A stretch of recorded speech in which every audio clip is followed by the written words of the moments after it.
नवमा भगवती शरणम।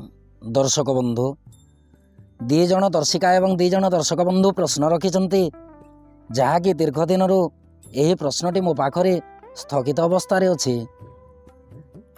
आज्ञा मानकर प्रश्न अच्छी 27 नक्षत्र जहाँकि अश्विनी नक्षत्र ठारू रेवती नक्षत्र पर्यंत यही 27 नक्षत्र मध्य केउ नक्षत्र रे केउ प्रकार फल प्रदान होता है जहाँकि जन्म नक्षत्र उपरे आलोचना करेंगे।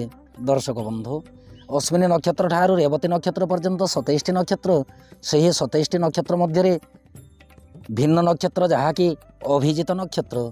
जदि अभिजित नक्षत्र को एकत्रित कर दि जाए ताहले संख्या गणना अनुसार अश्विनी ठारू रेवती पर्यंत 28 नक्षत्र होता है, किंतु ज्योतिष शास्त्र रीतिनीति अनुसार श्रवणा नक्षत्र एवं अभिजित नक्षत्र यही दुईटी नक्षत्र गोटे राशि अंतर्भुक्त एवं गोटे नक्षत्र बोलिकी गणना होता है। जदि आम अश्विनी नक्षत्र जन्मजातक व्यक्तिर कथा चिंता करवा, अश्विनी नक्षत्र रे जो व्यक्ति जन्म ग्रहण करते जात व्यक्ति प्रबल मात्रा धन संपत्ति उपभोग करने सहित तत्व अनुरागी होता, राजकीय कर्म करिकी जीविका निर्वाह करने सहित प्रबल मात्रा स्वाभिमानी गुण रही है। कथा कहबारे कौशल प्राप्ति करते, विशेषकर चंचल मतियुक्त साहसी एवं कृतज्ञपरायण होते, किंतु अल्प कथारे भयभीत मध्य बनते। दर्शक बंधु द्विजा नक्षत्र रे जो व्यक्ति जन्म ग्रहण करते धन धान्यादि परिपूर्ण होता है। कृषि कर्म करके प्रबल मात्रा धन उपार्जन करते, क्रय विक्रय माध्यम प्रबल धन संपत्ति उपभोग करने सहित व्यावसायिक कर्म प्रबल उन्नति होता है। शरीर गति दृढ़ गति होता है। दीर्घ शरीरधारी क्रूर स्वभाव शत्रु विनाशक एवं नीतिज्ञ होते। शत्रु जी प्रकार असुविधा करने चाहूले कौन प्रकार क्षय क्षति करें। दर्शक बंधु कृतिका नक्षत्र रे जन्म ग्रहण कले जात व्यक्ति प्रबल मात्रा भयभीत होते। कथा कथारे सी भयभीत गुण को प्रकाश करते। उदार गुणपरायण प्रचंड स्वभावयुक्त क्रोधी मध्य होते। विशेषकर मांसप्रिय एवं कृपण स्वभावयुक्त होते। अन्य क्या किसी कथा कहले रोकठोक कथा कहते। से ही प्रकार रोहिणी नक्षत्र रे जदि जड़े व्यक्ति जन्म ग्रहण करते ताहेले जात व्यक्ति दान धर्म तप कर्म प्रति सदासर्वदा आग्रह प्रकाश करते। नीतिवान होगा सहित कूलर श्रेष्ठ नायक होते। सर्व कार्य दक्षता प्राप्ति करने सहित लोभी गुण मध्य रही है। धनवंत दयालु एवं अल्प भययुक्त होते। जदि मृगशिरा नक्षत्र रे जड़े व्यक्ति जन्म ग्रहण करते ताहेले जात व्यक्ति सदासर्वदा अन्यर उपकार करने सहित चंचल मतियुक्त होते। परोपकार करने भारी पसंद रही है। मन भितर धैर्य गुण रहा सहित कला प्रति जहाँकि नृत्य गीत प्रति प्रबल आग्रह प्रकाश पाई है। कथा कहला समय मधुर भाषा बाहर शरीर क्षीण शरीर होता है।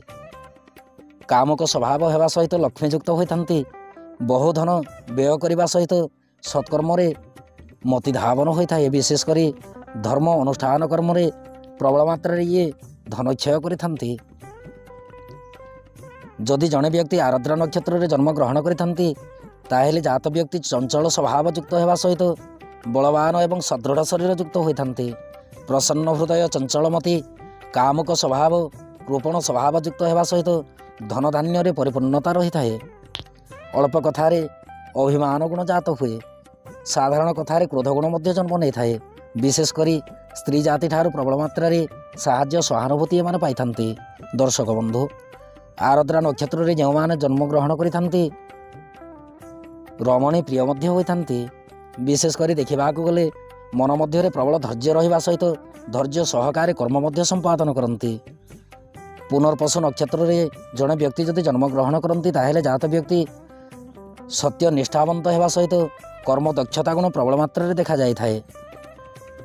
पिता माता प्रति सेवानुरागी कामाभिलाषी अन्य स्त्री प्रति आकृष्टचित प्रवास रही अत्यंत पसंद करते।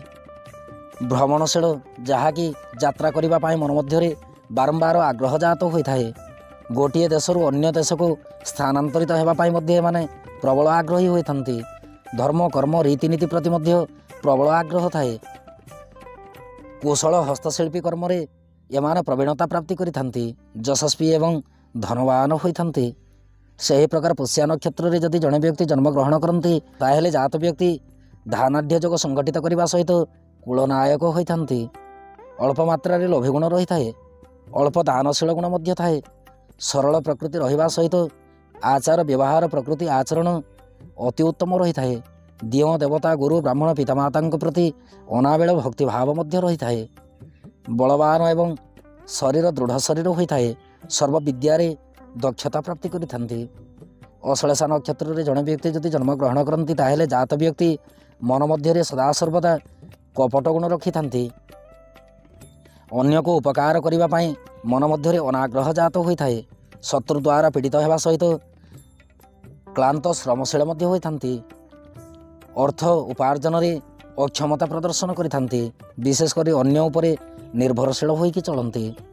ଅପବ୍ୟୟ ଖର୍ଚ୍ଚ କରିବା ସହିତ ଭ୍ରମଣ ପ୍ରିୟ ହୋଇଥାନ୍ତି। ଦର୍ଶକ ବନ୍ଧୁ, ଇଏ ଥିଲା ଅଶ୍ୱିନୀ ନକ୍ଷତ୍ର ଠାରୁ ଅଶ୍ଳେଷା ନକ୍ଷତ୍ର ପର୍ଯ୍ୟନ୍ତ 9ଟି ନକ୍ଷତ୍ରରେ ଜନ୍ମଗ୍ରହଣ କରିଥିବା ଜାତ ବ୍ୟକ୍ତିଙ୍କର ସଂକ୍ଷିପ୍ତ ଆଚରଣ ବ୍ୟବହାର ଏବଂ କର୍ମ କୌଶଳତା ଗୁଣ, ଯାହାକି ଆପଣମାନଙ୍କର ପ୍ରଶ୍ନ। 9ଟି ନକ୍ଷତ୍ର ଆଜି ଆମେ ଯେତେବେଳେ ଜାଣିସାରିଛୁ, ଆସନ୍ତାକାଲି ଜାଣିବା ଆହୁରି 9ଟି ନକ୍ଷତ୍ର ବିଷୟବସ୍ତୁ ଉପରେ। ପୁଣି ସେହି 9ଟି ନକ୍ଷତ୍ର ବିଷୟବସ୍ତୁ ସରିସାରିଲା ପରେ ରେବତୀ ନକ୍ଷତ୍ର ପର୍ଯ୍ୟନ୍ତ ଆଉ ଯେଉଁ 9ଟି ନକ୍ଷତ୍ର ରହିଥିବ ସେହି 9ଟି ନକ୍ଷତ୍ରର ବିଷୟବସ୍ତୁ ନେଇକି ନିଶ୍ଚିତ ଭାବେ ପରିଚିତ ହେବା। ଦର୍ଶକ ବନ୍ଧୁ, ଏବେ ଅନୁମତି ଦିଅନ୍ତୁ।